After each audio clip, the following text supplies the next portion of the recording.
Hello! Hello, good morning mga katuto. Hindi ko na naman alam kung saan ako titingin. Good morning!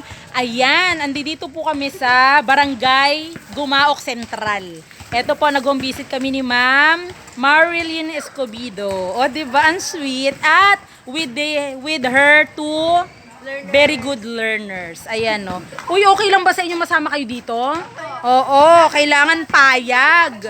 Oo. Ito ay si Bello at si Amy Rose. Oo nga, si Abadjano na lagi nagre-report sa akin. Nakalimutan ko. Welcome to vlog. Yes. Yes, Ma'am Mel. Ito ang aking uniform. Andi dito po ang isa sa gaganapan natin ng Pinoy Henyo. Ayan. Pumunta na po kami ng Barangay Central. I-schedule na lang natin, ha. At etong dalawa, taga Gumaok Isto. Ano rin natin yung si Kapitan doon.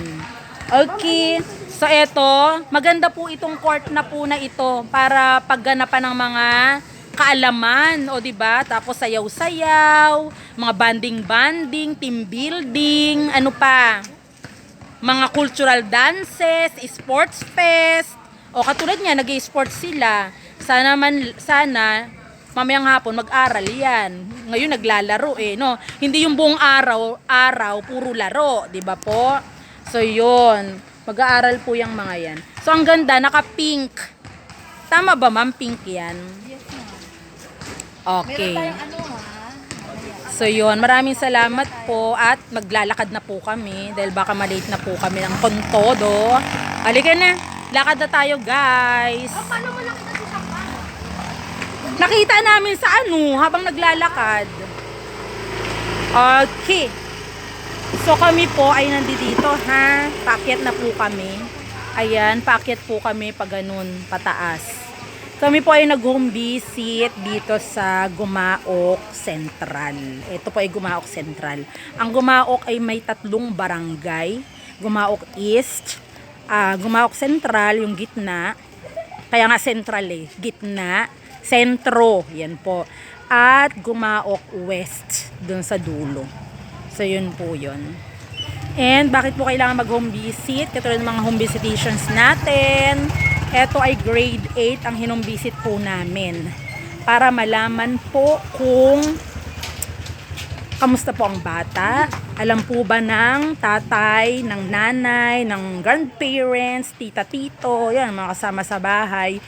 Kung alam nila, kung hindi mo na pumapasok ang bata, ayan.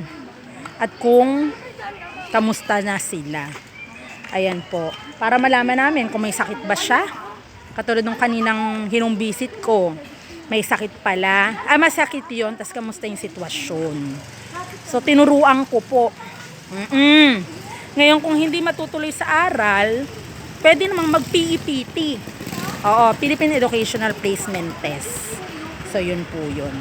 Huwag mawawala ng pag-asa. Ayun. Kung hindi nakatuloy ngayon, meron po mga pagkakataon. Next year. Okay? Tapos, hanap ng mga kaparaanan, ng mga ino-offer ng DepEd para makapag-level up. Katulad ng may ALS, yung ALS, Alternative Learning System. Pwede rin naman nga yung PEPT na sinasabi ko po sa inyo. So, ipapaliwanag ko na lang yun ng mas malinaw sa susunod nating vlog. Opo.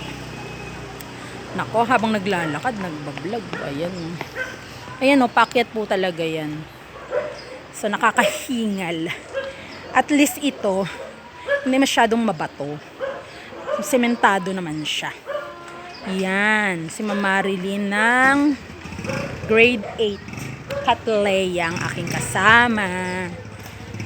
So, ang ano po natin, diretso lang.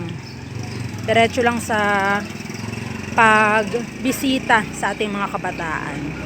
Opo. Napakahirap naman po nun. Gusto niyo po ba yon, mga katuto? Na papasa na walang alam. 'Di ba? Oo, tayo ang maapektuhan nun. Tsaka yung mga bata sa mga generations nila. Asan yung disiplina sa sarili? Asan yung mga estratehiya, communication, relationships, with his classmate, teachers, mga ganon. So, kailangan po ng mga ganun. Apa! Ayan, ang gaganda ng mga background do. Yung kanina, ano yon, court. So, packet na tayo. Sa barangay, hindi ako nakuhaan yung barangay kasi, ano lang, hindi ako marunong mag-edit. At saka pag in-edit, kulang na ng bytes etong cellphone ko.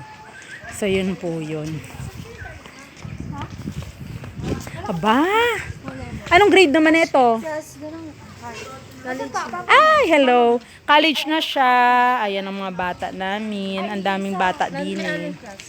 Sa PUP. Ikaw din? PUP ka din? So, yun na po. Dito lang muna ako banda. Ayan! Ay, lumalabo na. Lumalabo na. Malulupat na po ako. Okay, until then. Bye-bye!